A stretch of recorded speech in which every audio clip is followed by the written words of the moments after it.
पुढची बातमी अमरावतीतून येते। एका बाजूला अजित पवार भाजपाला दूर लोटत असतील तर दुसऱ्या बाजूला भाजपाचे समर्थकही त्यांना सोबत घ्यायला तयार नाहीत असंच दिसतंय। अमरावतीमध्ये राष्ट्रवादी सोबत युती करणार नाही, कारण अमरावती महापालिकेवर भाजपाचा महापौर बसवायचा आहे, इतकी थेट भूमिका रवी राणा यांनी घेतलेली आहे। एकनाथ शिंदेची सेना आणि युवासेना पार्टी आम्ही एकत्र या ठिकाणी लढण्यासाठी आमच्या युवासेना पार्टीची कोर कमिटीची बैठक काल झाली।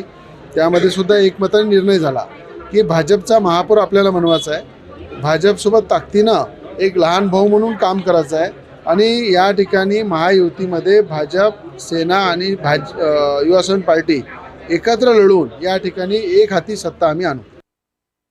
शेवटी राज्याचे ते प्रमुख आहेत आणि त्यांना जे योग्य वाटतं ते स्टेटमेंट त्यांनी केलेलं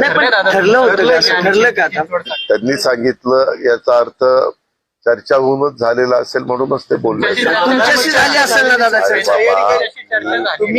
कार्यक्रम संपल्या इथं आलो मी, टीव्ही पण बघितला नाही किंवा काही मला माहित नाही मुख्यमंत्र्यांनी काय स्टेटमेंट केलं। मी तर तुम्हाला म्हणतोय की मुख्यमंत्र्यांचं स्टेटमेंट जे झालेलं आहे ते निश्चितपणे आम्ही अनेकदा एकत्र बसतो, चर्चा करतो, त्याच अनुषंगाने त्यांनी केलं असेल।